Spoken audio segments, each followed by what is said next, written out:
எனக்கு பிரியமான தெய்வ பிள்ளைகளே, இந்த செய்தி மூலமாய் உங்களை சந்திப்பதில் மிகுந்த சந்தோஷம் அடைகின்றேன். நம்முடைய கர்த்தர் எல்லாவற்றையும் பார்த்துக்கொள்வார் என்ற விசுவாசத்தில வாழ கற்றுக்கொள்ளுங்கள். ஒரு நாளும் கவலைப்படாதீங்க. கவலைப்படுவதனால் நீங்க ஒரு முழத்தை கூட்டவே முடியாது.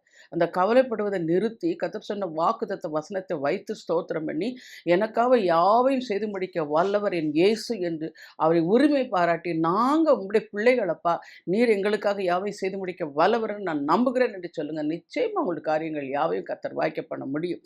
இன்றைக்கு நம்முடைய செய்தியின் தலைப்பு பரிசுத்த ஆவியானவரின் வேகம். அதுக்கு வேத வசனம் அப்போஸ்தலர் 8ஆம் அதிகாரம் 29ஆம் வசனம். ஆவியானவர் நீ போய் அந்த ரதத்துடனே சேர்ந்து கொள் என்று பிலிப்புடனே சொன்னார் என்று சொல்லப்பட்டிருக்கிறது. கர்த்தருடைய பெருமழையின் அருள்மாடி தேசத்தில் விரைவாக பொழியப் போகிறது. மழைக்கு முன்பாக மேகம் எழும்புவது போல ஜெப மேகம் என்று எழும்பியாக வேண்டும். ஜெப வீரர்கள் எதற்காக ஜெபிக்க வேண்டும் என்று அறிந்தாக வேண்டும். இன்றைக்கு பாருங்க, அநேகர் என்ன சொல்றாங்கன்னா, எனக்கு வந்து எல்லாமே எனக்கு லேட்டாக தான் நடக்குது. எனக்கு வந்து எல்லா காரியமே தாமதமாகுது. நான் எனக்கு ரொம்ப ஜெபிச்சு ஜெபிச்சு எனக்கு இன்னும் பதில் வரல. ஏன் எனக்கு இவ்வளோ டிலே ஆகுதுன்னு தெரியல. எதையுமே எனக்கு உடனடியாக செய்ய எனக்கு கிடைக்க மாட்டேங்குதுன்னு சொல்லி அநேகர் புலம்புறீங்க. எத்தனையோ வருஷங்கள் அன்னைக்கு ஒரு சகோதரி சொன்னாங்க, எனக்கு 5 வருஷம் வேஸ்ட்டாக போச்சு சிஸ்டர், 7 வருஷம் வேஸ்ட்டாக போச்சு இப்படியெல்லாம் சொல்ல. நான் உடனே சொன்னேன், அப்படியெல்லாம் ஒரு நாள் வேஸ்ட்டாக போகாது. அந்த வருஷத்தை கர்த்தர் நமக்கு திருப்பி கொடுத்து உங்களை ஆசீர்வதிச்சிருவாருமான்னு சொன்னேன். அதுக்குனால தான் அந்த அந்த நேரம் சொல்லிட்டு இருக்கும்போது ஆவியானவர் சொன்னார், பரிசுத்த ஆவியானவரின் வேகத்தை குறித்து நீ பேசு அப்படின்னு சொன்னார். அதனால தான் இந்த செய்தி எடுத்துகிட்டு வந்திருக்கேன். அதனால் நம்முடைய ஜெபம் வேகமாக எழும்பும் பொழுது கர்த்தருடைய மகிமை அதில் காணப்படும். கர்த்தருடைய வசனத்தையே ஜெபமாக அறிக்கையாய் மாற்றும் பொழுது அற்புதங்கள் நடக்கிறது. இன்றைக்கி வந்து நான் அடிக்கடி சொல்கிறது அதுதான். எப்போவுமே தேவ பிள்ளைகள் ஜெபத்தில் வசனம் இருக்கணும். வசனம் இல்லாத ஜெபம் வந்து முகவரி இல்லாத லெட்டர். இப்போ நம்ம ஒரு அட்ரஸ் பண்ணுறோம் இல்லையா? இப்போ நம்ம ஒருத்தங்க லெட்டர் எழுதி அனுப்பும்போது அவங்க நம்ம இங்கேருந்து அனுப்ப ஃப்ரம் போடுறோம், அங்கே டு அவங்களுக்கு போய் சேரணும். அதே மாதிரி தான் வசனம் இருக்கணும். வசனம் இருக்கும் பொழுது அதை தான் பாருங்கள், வேதத்தில் நிறைய காரியங்கள் சொல்லப்பட்டிருக்கிறது. யாக்கோபுக்கு வந்து தீமையான காரியம் வந்து காத்து நிற்குது. அப்போ அவர் என்ன சொல்கிறாருன்னா, எனக்கு நன்மை உண்டாகும் என்று சொன்னீரே, அதுதான் வசனம். எனக்கு இப்போ வந்து இந்த பிரச்சனையில நான் வந்து பயந்து போய் நிற்கிறேன். அதனால நான் ஆண்டவரே நீ பயப்படும் நாளில் உம்மை நோக்கி கூப்பிட சொன்னீரே அப்படின்னு நீங்க சொல்லணும். அப்போ அதுக்கு உங்களுக்கு வேத வசனம் தெரியணும். அதுக்கு தான் நாங்கள் சொல்றோம் அடிக்கடி. எப்பவுமே சொல்றோம், ஆண்டவர் வந்து உலகத்துல வந்து ஊழியம் செய்யும்போது அவரே வந்து பிசாசை எதுக்குமே பிசாசு வந்து வந்து அவர்கிட்ட பேசும்போது அவர் என்ன சொல்றாரு? எழுதி இருக்கிறதே எழுதி இருக்கிறதே எழுதி இருக்கிறது. அது உங்களுக்கு அர்த்தம் என்னன்னா, வேத வசனத்தை அன்னைக்கு ஒரு சகோதரி சொல்றாங்க, எங்களுக்கு பைபிள்ல இவ்வளவு பைபிள் ஞானம் வல்லமை எல்லாமே இந்த வார்த்தைக்குள்ள தான் இருக்குன்னு இப்பதான் எங்களுக்கு நீங்க செய்தி கொடுக்க கொடுக்க தான் அந்த வேதத்தை படிக்கவே ஆசையா இருக்குன்னு சொன்னாங்க. பாருங்க எவ்வளோ தூரம் ஜனங்கள் வந்து அதை மதியனமா நான் ஜெபம் அவர் சில பேர் ஜெபிப்பாங்க, வள வளன்னு ஜெபம் மாட்டாங்க. அதுல வசனம் வசனம் இருக்கணுங்க. வசனம் இருக்குன்னா என்ன அர்த்தம்? ஆண்டவர் வாக்குத்தத்தம் செய்திருப்பார். அதாவது நான் இதை செய்வேன் உனக்கு அப்படின்னு நமக்கு முன்கூட்டியே வாக்குத்தத்தம் என்ன, அவர் நடப்பதற்கு முன்பாக நம்ம விசுவாசிக்கும்படியா நமக்கு கொடுக்கப்பட்ட வசனம் தான். அதை பிடிச்சிட்டு நீங்க சொல்லணும். எல்லாத்தையும் குறித்து சொல்லியிருக்கிறாரு. உங்க புருஷனை பற்றி சொல்லியிருக்கிறாரு, மனைவியை பற்றி சொல்லியிருக்குது, பிள்ளைகளை பற்றி சொல்லியிருக்குது. அதுக்கு போல நீங்க என்ன பண்றீங்க? எல்லாமே நெகட்டிவ்ஸா சொல்றீங்க. எனக்கு ஒரே கடன் பிரச்சனை, என் பிள்ளை சரியில்லை சிஸ்டர், அவன் போக்கு சரியில்லை, இப்படியெல்லாம் நாங்கள் அடிக்கடி சொன்னது இந்த வார்த்தை. இதெல்லாம் நெகட்டிவா நீங்க ஜெபம் பண்றீங்க. எதிர்மறையா ஜெபிக்கும் போது எதிர்மறையா விதைக்கிறீங்களே. எதிர்மறையா வேண்டாம். நேர்மறையா சொல்லணும்னா வேத வசனத்தை பிடிச்சு சொல்லணும். உன் பிள்ளைகள் எல்லாம் கர்த்தரால் போதிக்கப்பட்டு இருப்பார்கள், உன் பிள்ளைகளின் சமாதானம் பெரிதா இருக்குன்னு சொன்னீரே ஏசப்பா அப்படின்னு. இன்னொன்று, ஆண்டவர் வந்து எப்பவுமே குறை சொல்றது பிடிக்காது. அவர் சொல்றாரு, இஸ்ரவேலில் நான் குற்றம் பார்ப்பதும் இல்லை. எனக்கு இதெல்லாம் முதல்ல தெரியாது. நான் ஊழியம் எழுப்பின புதுசில் சின்ன பையன் வந்து ரொம்ப சேட்டை பண்ணுவான், என் சின்ன மகன். உடனே சொல்ல, ஆண்டவரே சரியாகவே படிக்க மாட்டேக்கான், படிப்பில் கவனமே செலுத்தல, அவன் விளையாடிட்டே இருக்கான் அப்படின்னு. ஒரு நாள் ஆண்டவர் எனக்கு ஜெபிச்சுட்டு இருக்கும்போது டக்குன்னு சொன்ன வார்த்தை தான், இஸ்ரவேலில் நாம் வந்து குற்றம் பார்ப்பதில்லை அப்படின்ட்டார். அன்னைக்கு அப்புறம் தான் எனக்கு தெரியும், நம்ம வந்து ஜெபிக்கும் போது இப்படி போய் சொல்லக்கூடாது, அப்போ அவனை குறித்து நம்ம பாசிட்டிவாக தான் ஜெபிக்கணும்னு சொல்லி அப்படி ஜெபிக்க ஆரம்பிச்சப்பறம் அவன் வாழ்க்கையில் நிறைய மாற்றங்கள். நீங்களும் அந்த மாதிரி செய்து பாருங்கள். நீங்கள் சொல்கிறீங்கல்ல, என் ஜெபத்துக்கு பதிலே வரல, நான் இத்தனை வருஷமாக ஜெபம் பண்ணிகிட்ருக்கேன், இத்தனை ஃபாஸ்டிங் எடுத்துட்டேன், இந்த மாதிரிலாம் பண்ணிட்டேன், எல்லாம் இது பண்ணிட்டேன், எனக்கு இந்த வருஷம் வாக்குத்தத்தம் கொடுத்தாரு, இன்னும் பாருங்கள் இது 8வது மாதம் ஆயிடுச்சு, இன்னும் நிறைவேறவில்லைன்னு சொல்கிறீங்க.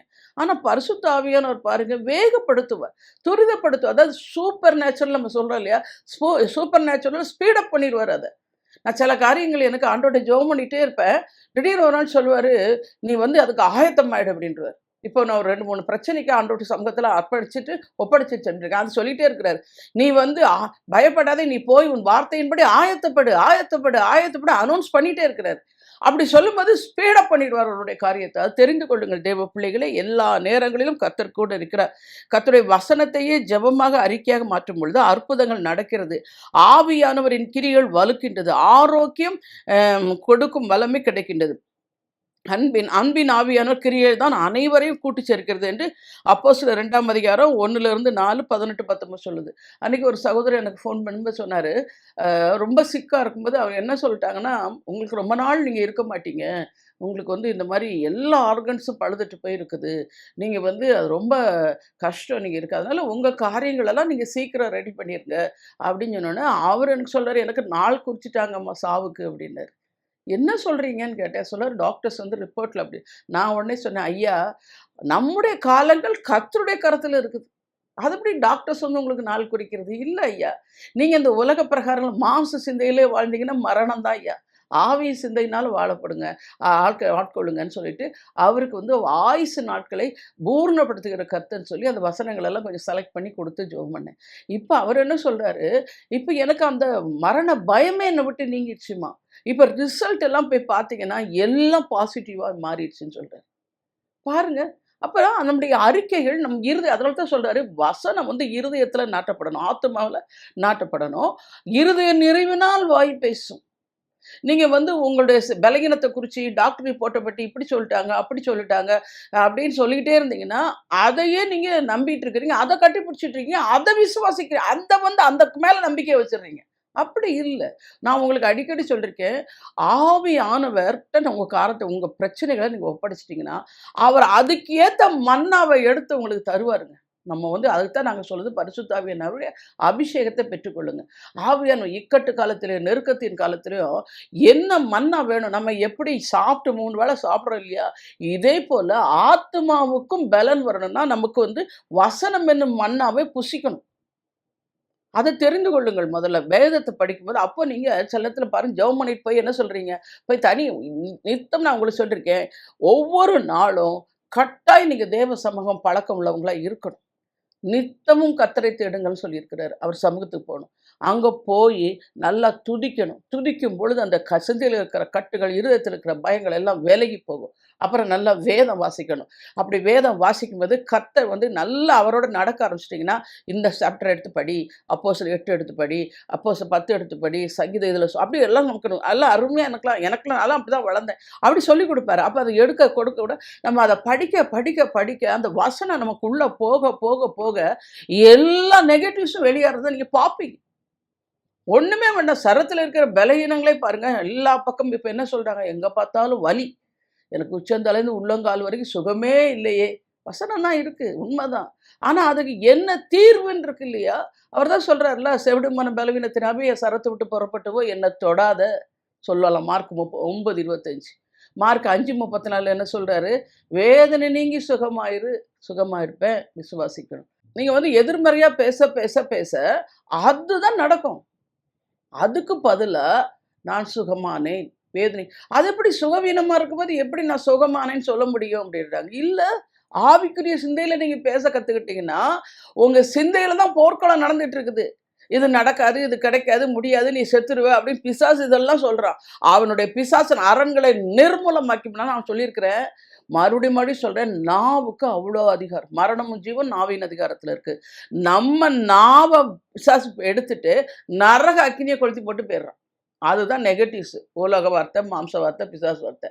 இதுக்கு நீங்க அதாவது அனுமதிச்சா தான் பிசாசுக்கு இடம் குடுத்தா தான் இடம் பிடிப்பான். இடம் ஏன் குடுக்குறீங்க? குடுக்கக்கூடாது. அதுக்கு பதிலா வசனத்த வச்சு அடிக்கணும். உடனே போடிருவான். வந்து சொல்லுவான். "என்ன பயமா இருக்குதா?" அப்படின்னா உடனே சொல்லணும். "இயேசுவின் நாமத்தில் போ பிசாசே! பயப்பட மாட்டேன்.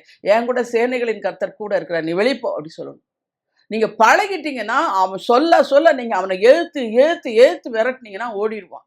ஆனா அவனுக்கு நீங்க இடம் குடுத்துட்டீங்கன்னா, உங்கள கோட்டை சுவர் போட்டு பெரிய பில்டிங் எழுப்பிரும். அதத்தான் நீங்க கேர்ஃபுல்லா இருக்கணும். ஆவியானவர் துணையோட வாழ கற்றுக்கொள்ளுங்க. ஒவ்வொரு நாளும் சொல்லுங்க. இது என் பலத்தினாலோ, என் பராக்கிரத்திலும் செய்ய முடியாது ஏசப்பா. ஆவியானவர் என் கூட இருக்கிறேன். உம்மால எல்லாம் செய்ய முடியும் அப்படின்னு சொல்லி, ஆவியின் சிந்தையினால் உங்களை இடைக்கட்டிக் கொள்ளும்போது நிச்சயமா காரியங்கள் எல்லாம் மாறும். பெந்தைக்கோஸ்தே நாளன்று ஆவியானவர் அருள்மாரியாக பொழிந்து அந்த மேல் அறையில் அசைத்து ஆவியானவர் வரங்களையும் வல்லமைகளையும் ஊற்றினது போல இன்றைக்கும் நமது மேல் வீட்டறை ஜெப வீட்டில் ஆவியானவர் அருண்மணி சுனாமி பெருவெள்ளம் போல அசைவாட போகின்றார். அதுதான் நீங்க செய்யணும். இப்ப இந்த செய்தியை கேட்டுட்டு இருக்கிறீங்க. ஆவியானவர் கரத்துல ஒப்படைச்சிட்டு நீங்க ஆவியானவர் கூட இருந்து அவரு நல்லா நமக்கு கற்றுக் கொடுப்பார். எப்படி நம்ம வந்து விசுவாசிக்கணும், எப்படி ஜெபிக்கணும், எப்படி வந்து நம்ம எதிர்பார்க்கணும். அதாவது நன்மைகளை யோசிக்கணும், நன்மைகளை பேசணும், நன்மைகளை செய்யணும். இது எப்படின்னா, இது தேவனுடைய ராஜ்யத்துல நம்ம இருக்கிறோம். அப்ப நம்ம இந்த ராஜ்யத்துல இருக்கும்போது இந்த ராஜ்யத்துக்குரியவைகளைத்தான் நம்ம பேசணும். ஆனா இந்த ராஜ்யத்துல உட்கார்ந்துகிட்டு பிசாசு சொல்றத நெகட்டிவா பண்ணி அதை பேசிட்டு இருக்கிறீங்க. எனக்கு மனசே சரியில்லை, எனக்கு என்ன செய்யனே தெரியல, எனக்கு வாழவே பிடிக்கல, எனக்கு எங்க பிரச்சனை. அடிக்கடி ஃபோன்லேயே நீங்கள் என்ன சொல்றீங்க? பிரச்சனை பிரச்சனை பிரச்சனைன்றீங்க. இல்லைங்க, நீதிமான்களுக்கு வரும் துன்பங்கள் அநேகமாக இருக்கும். உண்மைதான், இல்லைன்னு சொல்லலை. ஆனால் அவைகளாவற்றில் நின்று அவனை விடுவிப்பேன்னு கர்த்தர் சொல்றார். அப்போ உன் பிரச்சனையில இயேசு நிற்கிறாருன்னு விசுவாசிச்சேன்னா அந்த பிரச்சனையோட இயேசு பெரியவராக காணப்படுவார். அப்போ உங்களுக்கு அந்த பிரச்சனையில பயம் வராது. அப்போ நீங்கள் என்ன சொல்லுவீங்க? எந்த பிரச்சனை வந்தாலும் நம்ம இயேசுவின் நாமத்தில் போய் ஜெபிப்போம், கர்த்தர் நமக்கு விடுதலை தருவார் அப்படின்னு மாறிடுவீங்க. அப்போ அவங்களுக்கு வந்து உங்கள் பேச்சு மாறிடும், உங்கள் சிந்தனை மாறிடும், உங்கள் நடக்க மாறிடும், எல்லாமே மாறிடும். நேர் வழியாக நடக்க முடியாது கர்த்தர் உங்களுக்கு கூட்டிகிட்டு போகிற நீங்கள் உணர ஆரம்பிச்சிருவீங்க. அவர் கூட இருக்கிறார், அவர் கூட இருக்கிறார். அப்போ நமக்கு பயம் வரும்போதெல்லாம் அவர் சொல்லுவார், பயப்படாத, நான் கூட இருக்கிறேன், திகையாத, நானும் தெய்வம். நாங்களாம் என்ன பண்ணுறோம்? இவ்வளோ பெரிய ஊழியத்தை செய்கிறோம்னா கர்த்தர் எங்களுக்கு கொடுத்து கூட இருந்து செய்கிற காரியம் பயங்கரமாக இருக்கு. அவர் இருக்கிறாருங்க தைரியத்தில் தாங்க வாழ்ந்துட்டு இருக்கிறோம். அதே மாதிரி நீங்களும் வாழணும். அதுக்கு பதிலாக ஒரே பிரச்சனை, கடன் பிரச்சனை. இப்போ எனக்கு என்னென்னா, எங்கே பார்த்தாலும் கடன் கடன் கடன். என்ன சொல்கிறாங்க? சம்பாதிக்கிறோம் நாங்கள். அன்னைக்கு ஒரு சகோதரி ஃபோன் பண்ணும்போது சொல்கிறாங்க, 4 பேர் சம்பாதிக்கிறோம் சிஸ்டர், நல்ல சம்பளம் தான் எங்களுக்கு, ஒவ்வொருத்தருக்குமே 50,000 ரூபாய் குறையாம. அப்படின்னா கணக்கே போட்டு பாருங்க, மாதம் 2 லட்ச ரூபா வாங்குறாங்க.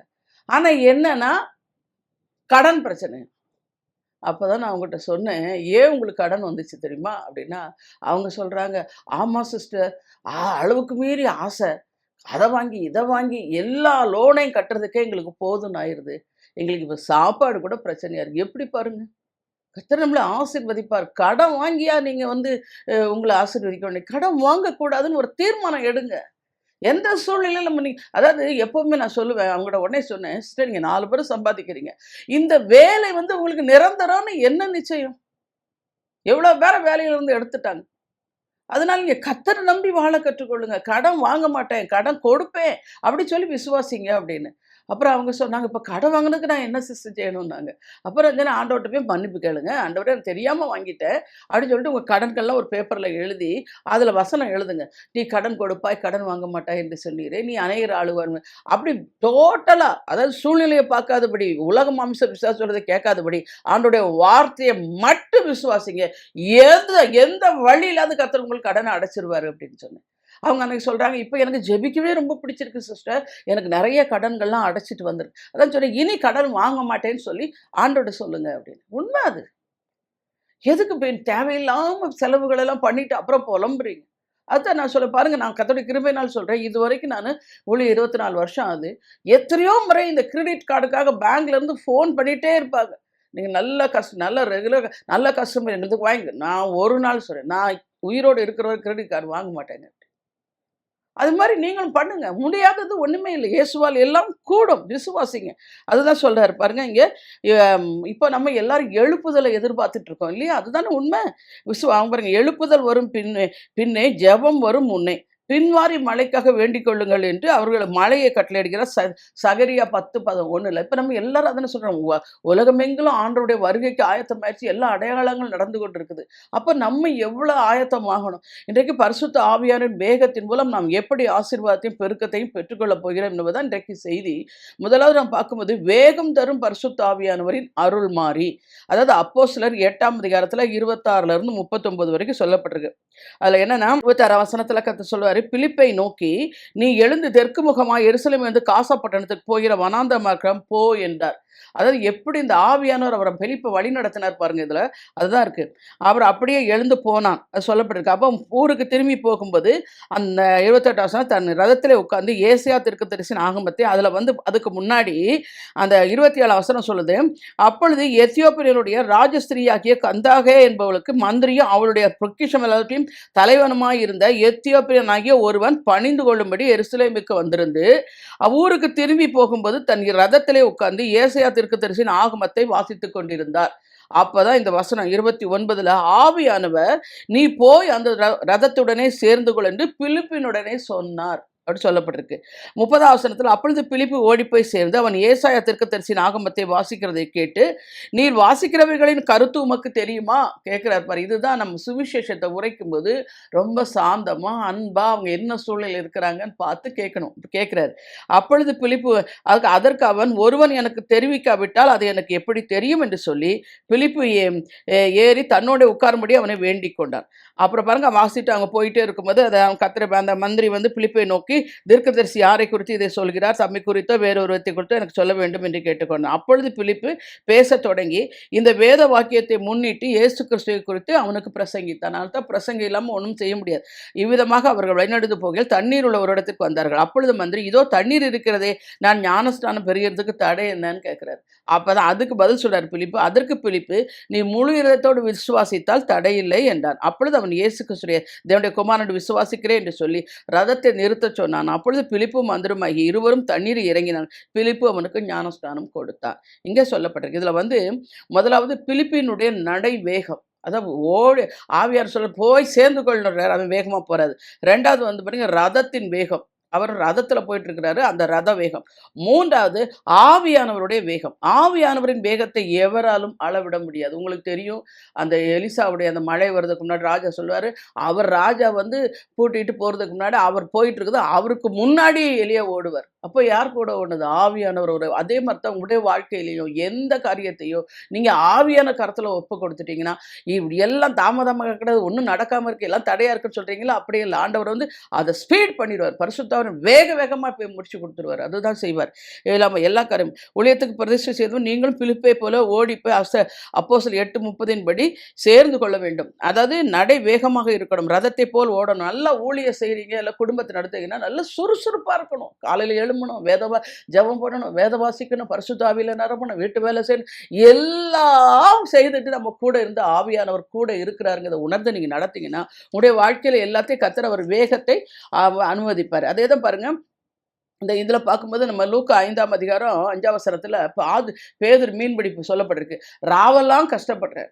ஆனாலும் பாருங்க அங்கே ஆண்டவர் சொல்கிறார், ஆகிலும் உடைய வார்த்தையின்படி. அங்கே பாருங்க, வார்த்தை போட்ட உடனே ஒரு படகு தான் அவங்க கொடுத்ததான் 2 படகு அமிழத்தக்கதாய் கர்த்தர். இதுக்கு பேர் தான் பரிசுத்த ஆவியானவருடைய வேகம். அதை நடத்தி கொடுக்கிறார் எல்லா காரியங்களிலும். இதுதான் அது எல்லாவற்றிலுமே கர்த்தர் கூட இருந்து செய்கிற காரியம் அதிசயமாக இருக்கும். அதே மாதிரி இந்த எலியாவுடைய பிரச்சனை, ஏசபேலுடைய 2 ராஜாக்கள் 10:15-16 சொல்லும்போது அவர் வந்து ஆவியானுடைய வேகம் வந்து ஏசபேலின் ஆவியை அழிக்க நமக்கு அசாதாரண வேகம் தேவை. இன்றைக்கு நம்ம ஏசபேலின் ஆவியினால தான் இங்கே ரொம்ப இப்போ தேசத்தில் அநேக போராட்டங்களை சந்திச்சுட்டு இருக்கோம். ஊழியம் செய்ய விடாதபடி போராடுகிறது ஏசபேலின் ஆவி. அந்த ஆவியை நம்ம வந்து விரட்டி அடிக்க பாருங்க, அதுல சொல்லப்பட்டிருக்கு, உன் இருதயம் என்னோடு செம்மையா இருக்கிறதா. அதுல போகிறாரு சொல்லும்போது அவருக்கு அந்த கை கொடுத்து தன் ரதத்தின் மேல் ஏற செய்தி, நீ என்னோட கூட வந்து கர்த்தருக்காக எனக்கு இருக்கிற பக்தி வைராக்கியத்தை காட்ட வேண்டும் என்று 2 ராஜாக்கள் 10ஆம் அதிகாரம் 15-16 வரைக்கும் சொல்லுது. இந்த வைராக்க வாஞ்சை தான் சத்துருக்களை வேகமாக அழிக்கும், கர்த்தருடைய ராஜ்யத்தை கட்டி எழுப்பும். ஆவியானவர் வேகத்தின் ஓடினால் தான் நமக்கு எதிராய் வருகிற அந்தகார வல்லமைகளை விரட்டி அடிக்க முடியும். தேவ பிள்ளைகளே, தேவ ஊழியம் குடும்பம் மனித பலத்தினால் மாம்ச பலத்தினால் ஓட முடியாது. ஆவியானவர் அதிவேகத்துடன் நம்மளை ஓட வைப்பார். அவருக்கு இசைஞ்சி அவர் கூட இணைந்து அதெல்லாம் நல்ல எல்லா சூழ்நிலையும். அதை சில பேர் சொல்லுவாங்கன்னு அன்னைக்கு ஜெபிக்கவே இல்லாமல் வந்துட்டு, அப்படி இல்லை. எல்லா நாட்களிலும் தேவ ஆவியானவர் ஒத்தாசையோடு நீங்கள் தேவ சமூகத்தில் அமர்ந்து ஜெபம் பண்ணிட்டு அவர் என்ன சொல்கிறாரோ அதன்படி செய்ய ஆரம்பிச்சிட்டிங்கன்னா எந்த காரியம் எல்லாம் தடையா இருக்கிற காரியமெல்லாம் ஸ்பீடப் பண்ணிடுவார். நீ செய், இதை அப்படி செய், அப்படி செய், நம்மளை வந்து வேகப்படுத்திடுவார். அதுதான் ஆவியானவர் சுறுசுறுப்பாக இருக்க வச்சிருவார்.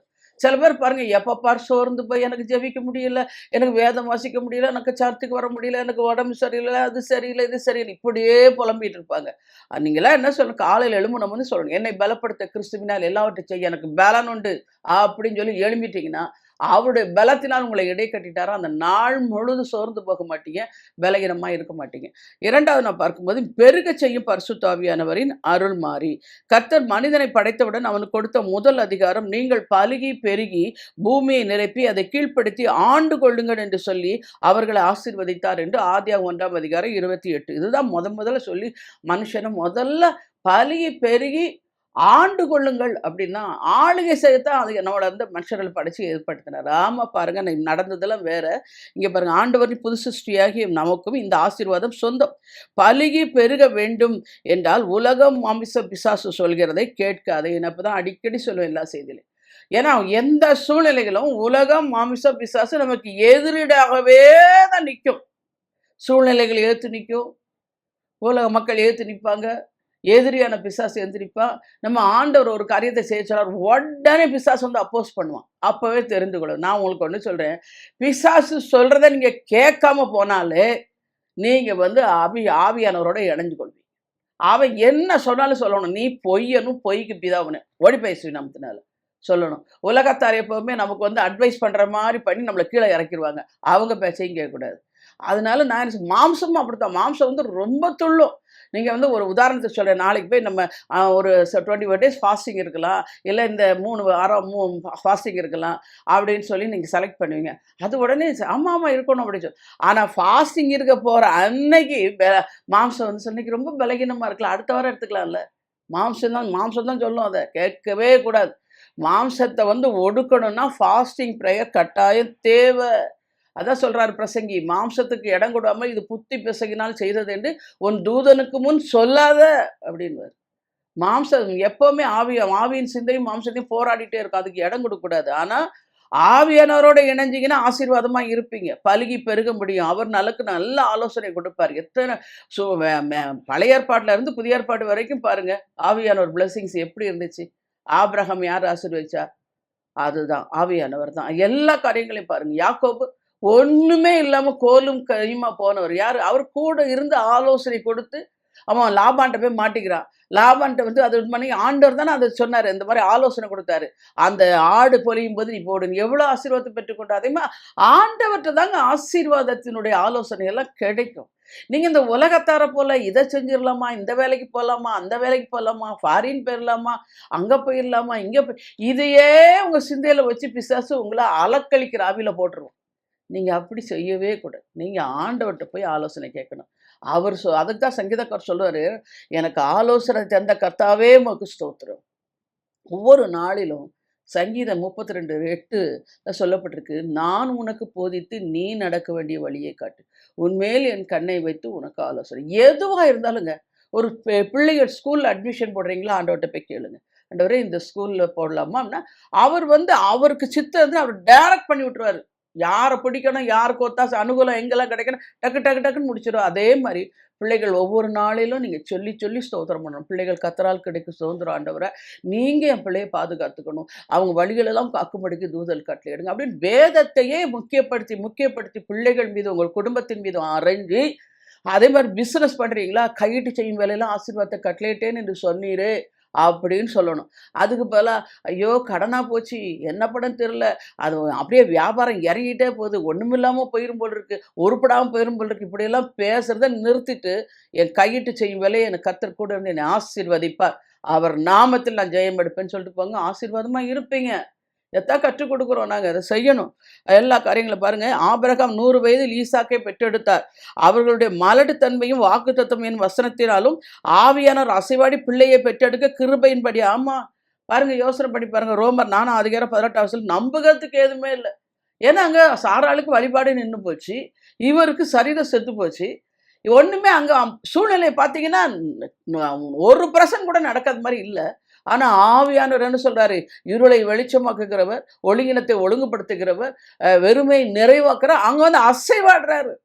சாராளுடைய கர்ப்பத்தை அசைவாடினதுக்கு அப்புறம் தான் நான் எல்லாம் நடக்கும். அதே மாதிரி நீங்களும் இந்த வசனத்தை எப்பவும் எடுத்துக்கொள்ளுங்க. ரோமர் 4:18. எனக்கு நிறைய காரியங்கள் கர்த்தர் என்னோட சொல்லும்போது நம்பவே முடியாது. உடனே எனக்கு அந்த ரோமர் 4ஆம் அதிகாரத்தை தான் 18ஆம் வசனத்தை ஞாபகப்படுத்தார். நம்புவதற்கு எதுவுமே இல்லை ஆபிரகாம், நம்பினான் பெற்றுக்கொண்டான் அப்படின்னு சொல்லுவார். நான் உங்களுக்கு ஒன்று சொல்கிறேன், நம்ம ஜெபிக்க போகும்போதே ஆண்டவர்ட்ட விசுவாசத்தோடு நம்ம ஜெபிக்க போய் அங்கே போய் முழங்கால் போடணும். எப்படின்னா, நான் இயேசுவின் நாமத்தில் கேட்பேன், அவர் என் ஜெபத்தை கேட்பார், அவர் தருவாரு, நான் அதை பெற்றுக்கொண்டு திரும்புவேன். இப்படின்னு நீங்க விசுவாச சிந்தையில நின்னுட்டீங்கன்னா, உங்கள் காரியங்கள் யாவும் செய்து முடிக்க அவர் வல்லவராக இருக்கிறார். விசுவாசிங்க. இதைத்தான் சொல்லப்படுது. அவன் பெருக்கமான ஆசீர்வாதம் வேண்டுமென்றால் நீங்கள் ஜெபித்தும் உபவாசித்தும் விரும்புகிற அற்புதம் நடக்கவில்லையே என்று புலம்புகின்றீர்கள். ஆண்டவரை முதலாவது உங்களுக்கு தேவ வார்த்தையை தந்து அதை நீங்கள் விசுவாசித்து பரிசுத்த ஆவிக்குள் ஜெபிக்க வேண்டும். யூதா 1ஆம் அதிகாரம் 20ஆம் வசனத்துல நான் உங்களுக்கு அடிக்கடி சொல்லியிருக்கிறேன். அதே மாதிரி விசுவாச அறிக்கை எல்லையை விரிவாக்கும். உன் கூடாரத்தின் இடத்தை விசாலமாக்கு, உன் வாசஸ்தலங்களின் திரைகள் விரிவாகட்டும். அதே மாதிரி நீங்க என்ன ஜெபத்துல கேட்கிறீங்களோ அதை அப்படி அதனுடைய ரிசல்ட், அதனுடைய பதில், அதை கொடுத்தா நீங்க எப்படி விரும்பி கேட்குறீங்களோ அப்படியே கிடைச்சது மாதிரி நம்ம சிந்தையில பிரெயின்ல இமேஜினேஷன் ஒரு பார்ட் இருக்கு. அந்த பார்ட்டில் வச்சிடணும். இப்போ விசேஷமாக உங்கள் மகனுக்காக கல்யாணம் கல்யாணத்துக்காக ஜெபிக்கிறீங்க. அவனுக்கு கல்யாணம் நடந்த மாதிரி நீங்கள் சிந்திக்கணும். அதே மாதிரி எனக்கு ஏன்னா அப்படித்தான் ஒரு ஊழியர் சொன்னார். நான் கற்பத்தின் கறிக்கு அவர் சொன்னார், வயிற்றில் குழந்தை இருக்கிற மாதிரியும் அதை ஃபீட் பண்ணுற மாதிரி அங்கே குழந்தை விளையாடுற மாதிரி அப்படியே நீங்கள் சிந்திக்க ஆரம்பிங்க. அதை அப்படியே கொண்டு அந்த இமேஜினேஷனில் பரிசுத்த ஆவியானவர் அசைவாடுவார். அப்படியே நடந்துரும் சிஸ்டர்னு சொன்னார். என் வாழ்க்கையில் நடந்ததான் உங்களுக்கு சொல்கிறேன். அந்த சிந்தையில் தேவனுடைய வார்த்தையை வச்சு நீங்கள் என்ன விரும்புகிறீங்களோ அதையே நீங்கள் வரைபடமாக வரைஞ்சிட்டிங்கன்னா ஆவியானவர் அசைவாடுவார். நீங்கள் அப்படி இல்லாமல் எல்லாம் நடக்கலை முடியலைன்னா அது உங்களுக்கு வரைபடமாக அங்கே விழுந்துடும். அது மாம்ச சிந்தையில் போயிடும். அங்கே பிசாசு எல்லாம் நெகட்டிவாக வச்சு எல்லா பிசாசு அங்கே அசைவாடும்போது எல்லாம் நெகட்டிவாக தான் மாறும். அற்புதம் நடக்காது, அதிசயம் கிடைக்காது. அதனால இன்னைக்கு சொல்கிறேன், எப்படி நீங்கள் விசுவாசிக்கிறீங்க அதே போல் அந்த விசுவாசத்தை, அதுக்கு பேர் தான் நன்மைகளை யோசின்றார் ஆண்டவர்.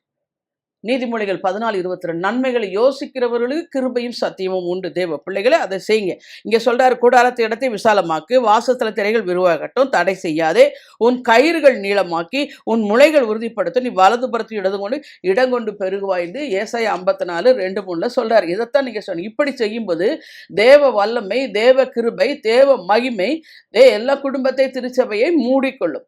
சின்னவன் 1000 சிறியவன் பலத்த ஜாதியுமாவான் என்று ஏசாயா 60:22 சொல்லப்பட்டது போல நடக்கும். அதே மாதிரி ஆவியானவர் பாருங்க, அப்போஸ்தலர் 1:8 சொல்றாரு, பரிசுத்த ஆவியானவர் உங்களிடத்தில் வரும்போது நீங்கள் பலன் அடைந்து எருசலேமிலும் சமாரியாவிலும் யூதாவிலும் பூமியின் கடைமுறை மட்டும் எனக்கு சாட்சிகளாக இருப்பீங்க. எருசலேம் என்று சொல்லும்போது நம்மை குறிக்கும், சமாரியா என்று சொல்லும்போது நமது குடும்பத்தை குறிக்கும், யூதாயா என்று சொல்லும்போது தேசத்தை குறிக்கும், பூமியின் கடைமுனை என்று சொல்லும்போது அது உலகத்தை குறிக்கும். இப்படியே ஆவியானவரோடு இணைந்து அவரோடு அதிவேகமாய் ஓட கற்றுக்கொண்டோம் என்றால் அதி சீக்கிரத்தில் நீங்கும் உங்கள் லேசான உபத்திரவம், அதிக கனமகிமை உண்டாகும். அது மாத்திரமல்ல, உபாகம் 1ஆம் அதிகாரம் 10-11 வரைக்கும் இப்போது இருப்பதை பார்க்கிறோம், 1000 மடங்கு கர்த்தர் உங்களை ஆசீர்வதித்து பெருக செய்வார். இன்றைக்கு கர்த்தர் சொல்லிட்டுடைய ஆவியான் நமக்கு சொல்லிக் கொடுத்தது போல ஆவியானுடைய வேகத்தை தெரிந்து கொண்டு அவரோடு வேகமாக ஓடும்படியாய் வசனத்தை பிடித்து விசுவாசித்து ஆவியானவருக்கு இடம் கொடுத்து நீங்கள் வாழும் பொழுது கர்த்தர் உங்களையும் உங்கள் குடும்பத்தை ஆசீர்வதித்து உயர்த்துவதை உங்கள் சொந்த கண்களால் நீங்கள் காண்பீர்கள். நாம் ஜெபிப்போமா? எங்களை மிகுதியாக நேசிக்கிற அன்புள்ள ரட்சகர், இந்த பிள்ளைகள் எவ்வளோ நாட்கள் ஆகி போயிடுச்சு, எல்லாம் டிலே ஆகுது, எல்லாம் தாமதமாகிக்குது, ஒன்றுமே நடக்கலை. நான் ஜெபிக்க தானே செய்கிறேன், ஏன் எனக்கு இந்த பிரச்சனையில் விடுதலை வரல, ஏன் என் குடும்பம் ஆசீர்வாதம் இல்லை, ஏன் என் பிள்ளைகள் வாழ்க்கையில் சமாதானம் இல்லை, என் குடும்பத்தில் ஏன் செழிப்பை காணும், எத்தனை கேள்வி கேட்டாங்க ஆவியானவரை. நீர் அவங்களுக்கு எல்லாருக்கும் பதில் சொன்னீரே சுவாமி, நன்றி செலுத்துகிற. பரிசுத்தாவியானுடைய வேகத்தை கற்றுக் கொடுத்தீர், எப்படி விசுவாசிக்க வேண்டும் என்று, எப்படி வேகத்துடன் காரியங்களை நடத்த வேண்டும் என்று நீர் சொன்னது போல ஆண்டவர், இந்த பிள்ளைகளுடைய காரியங்கள் எல்லாம் வேகமாக அதி சீக்கிரத்தில் நீங்கும் இந்த லேசான உபத்திரம் என்ற வண்ணமாய் அதி சீக்கிரத்தில் நடத்தி முடிக்கும்படியாக உடைய நாம மகிமைப்பட அற்புதம் செய்வீராக. நீரப்படி செய்வதற்காய் ஸ்தோத்திரம். ஷல் பி தரு கலூதிரி ஹந்துனி லி பாலது ஹபாலதுனி ஷபிரி கபலபா தி ஹீடனோதுரி ஷிம்பி ரமலதுரி ஷந்து ரீதரி கபலபா லி கபரகதுனி கபூகதுரி. ராஜ்குமார், சோர்ந்து போகாதே, அடிக்கடியாய் சொல்கிறார். ஆண்டவர் எனக்கு நிறைய வசனங்கள் கொடுத்திருக்கிறார். ஆனால் ஏன் இன்றும் நிறைவேறவில்லை என்று. இன்றைக்கு சொன்னது போல முழு இருதயத்தோடு நீ விசுவாசித்தால் உனக்கு தடை இல்லை மகனே. இந்த நாளில் இருந்து ஆவியானவர் கரத்தில் ஒப்படைத்து விட்டு பலத்தினாலும் அல்ல பராக்கிரத்திலும் தேவ ஆவியானவரால் இதை இந்த காரியத்தை வேகத்துடன் செய்து முடிக்க அவர் வல்லவர் என்று விசுவாசிக்கிறேன் என்று சொல்லி உன் கண்கள் அதிசயத்தை காணும். ஜெயசிங், சோர்ந்து போகாதே. என்னுடைய காரியங்கள் எல்லாமே எனக்கு டிலே தான். என்னுடைய வாழ்க்கையில் நான் எந்த விரும்பி கேட்டாலும் எல்லாமே டிலேயாக தான் எனக்கு ஆண்டவர் தருகிறார் என்று எப்பொழுதும் சொல்லு. இல்லை இல்லை இல்லை, அவர் ஒருபொழுதும் தாமதிக்கிற தெய்வன் அல்ல. நீ அவரிடத்தில் கேட்கிற விதத்தில் விசுவாசித்தால் தேவனுடைய மகிமை. நீ விசுவாசத்தில் குறைவுள்ளவனாய் காணப்படாதபடி வேத வசனம் என்ன உன்னை குறித்து சொல்கிறது அதன்படி அதை பிடித்து கொண்டு கர்த்தருடைய சமூகத்தில் எனக்காக யாவையும் செய்து முடிப்பேன் என்று சொன்ன தேவன் என்னை ஆசீர்வதிக்க வல்லவர் என்று விசுவாசி அதிசயத்தை காண்பார். உஷபில்லக துரி கந்துரி கலதுனம்பா துரி கபாலம். ஆரோக்கியம் ஏறி சோர்ந்து போகாதே. சில குடும்பத்தினுடைய சூழ்நிலைகள் உன்னை மிகவும் வேதனைப்படுத்தி பலகீனப்பட்டவளாய் காணப்படுகின்றார். யாரிடத்தில் போய் இதை சொல்லுவேன், யார் எனக்காக வந்து பரிந்து, யார் எனக்காக உதவி செய்வார் என்று நீ புலம்பி நிற்கிறாய். கர்த்தர் சொல்கிறார், பலனுள்ளவனுக்கும் பலனற்றவனுக்கும் உதவி செய்து கர்த்தருக்கு லேசான காரியம். நீ விசுவாசி, உன் கண்கள் அதிசயத்தை காணும். உஷபில்லகு தூரி சந்துரிக்க அந்தோனி ராஜ், சோர்ந்து போகாது. வேலை ஸ்தலத்தில் அநேக போராட்டங்கள். இந்த தொடர்ந்து இந்த வேலைக்கு போவேனா மாட்டேனா என்று அடிக்கடியாய் சொல்கிறார். நான் ரிசைன் பண்ணி வீட்டுக்கு வந்துடுவேன், நான் ரிசைன் பண்ணி வீட்டுக்கு வந்து, இந்த வார்த்தை உன்னை விட்டு எடுத்து போடு. நீ எல்லாம் நெகட்டிவாக நீ விதைச்சது நிமித்தமே அநேக போராட்டங்களை சந்தித்து கொண்டிருக்கின்றார். கர்த்தர் என்னோட கூட இருந்து என் காரியமெல்லாம் வாய்க்க பண்ணுவார். நான் அந்த வேலையில் நிரந்தரமாய் நிலைத்திருப்பேன் என்று சொல்லு. கர்த்தர் உன் கண்களை அதிசய காணும்படியே மாற்றி தருவேன் என்று சொல்கிறார். விசுவாசி. உஷபில்லக தூணி கதவு கரதுரி சந்தூரா பாலபா ரீ பல. நன்றியோடு நாங்கள் மெய்ஸ்தோத்திருக்கிறோம். இந்த பிள்ளைகளுக்கு என்னென்ன காரியத்தில் அற்புதம் நடக்க வேண்டும் என்று விரும்பி இருக்கிற அதி சீக்கிரத்தில் அதை நடந்து முடிக்க முடியும். நாமத்தை இயேசுவின் நாமத்தில் மகிமைப்பட அற்புதம் நடப்பதாக இயேசப்பா நீரப்படி செய்வதற்காக ஸ்தோத்திரம். இயேசு கிறிஸ்துவின் நாமத்தில் ஜெபிக்கின்றேன் ஜீவனுள்ள தகப்பனே. ஆமென் ஆமென். தேவ பிள்ளைகளை, இந்த செய்தி உங்களோடு பேசி இருக்கும் என்று கர்த்தருக்குள் நம்புகின்றேன். கர்த்தர் தாமே உங்களை ஆசீர்வதிப்பாராக. ஆமென் ஆமென்.